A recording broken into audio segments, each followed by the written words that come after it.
Too many people who have been hurt by the church or seen religious leaders exploit people for money and power have walked away from Jesus, not because they examined the historical evidence for Christianity, but because they've been wounded by institutions or disappointed by leaders. And if that's you, I am so glad that you're here, because there's a question almost nobody asks.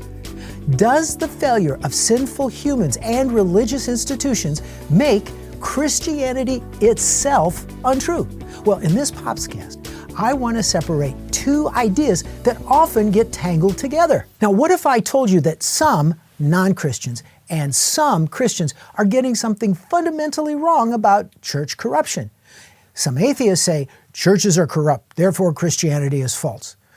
While some Christians say, don't criticize the church because you're attacking God. But what if there's a third option? People are not talking about it. What if the Bible itself predicts and condemns the exact corruption that we see today?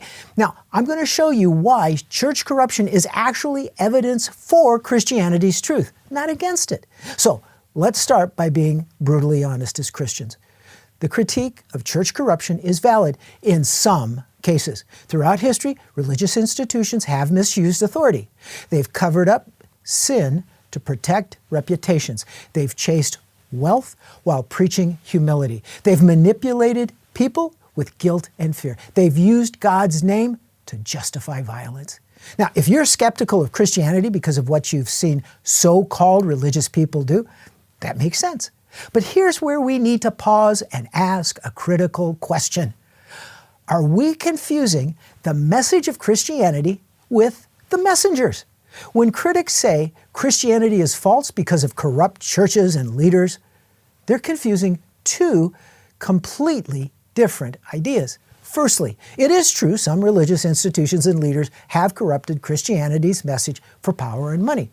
No doubt about it. However, secondly, that doesn't mean the original historical claims and evidence for Christianity are false.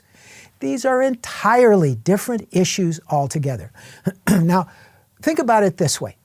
If a pharmaceutical company has had a medicine that's worked for decades and it gets caught in corruption, does that mean that the medicine automatically stops working? No. The medicine's effectiveness is separate from the company's ethics. It's the same principle here. The manuscript evidence, archaeological findings, and eyewitness testimony for Christianity's core claims stand or fall on their own merits, completely independent of whether a medieval pope was corrupt or a modern-day megachurch pastor embezzled funds. But here's the part many people overlook. The Bible itself is the harshest critic of religious corruption that you'll ever find.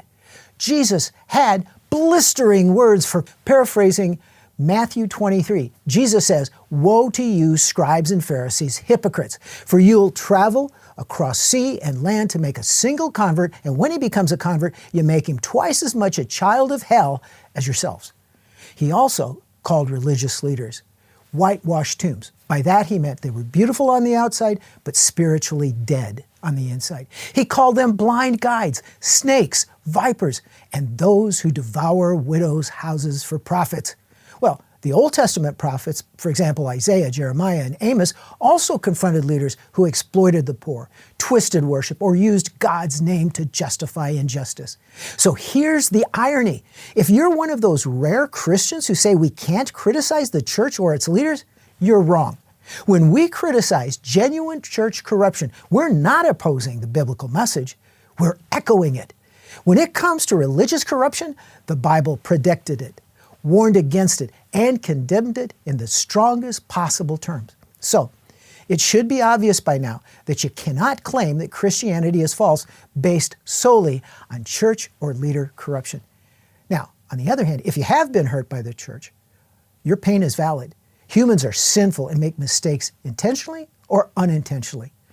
Furthermore, corruption in churches occasionally occurs. But remember, Jesus and the Old Testament prophets severely condemned this behavior.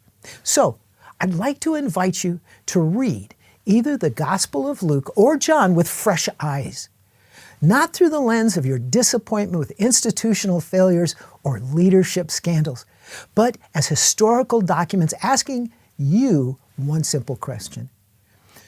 If what I'm reading is true, what does it mean for my life? Now, you don't have to join a church to do that. You don't have to trust pastors to do that. You don't even have to like Christians to do that. Just start with Jesus. And if the evidence points to the truth, then human sinfulness and church corruption makes sense.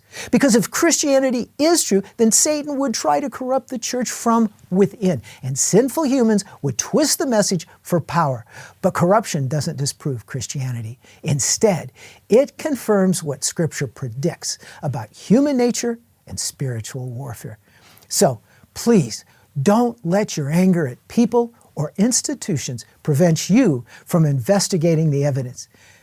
You might just be surprised on what you find. Thank you for joining me for this episode of the Ben Men Popscast. If you know someone who has walked away from Christianity because of their disappointment with church corruption or sinful leaders, please share this with them.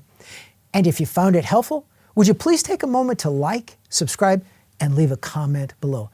And if you want to know more about our ministry, check us out at benmen.org, where you can also sign up for our newsletter. And be sure to follow us on social media. Until next time, God bless you.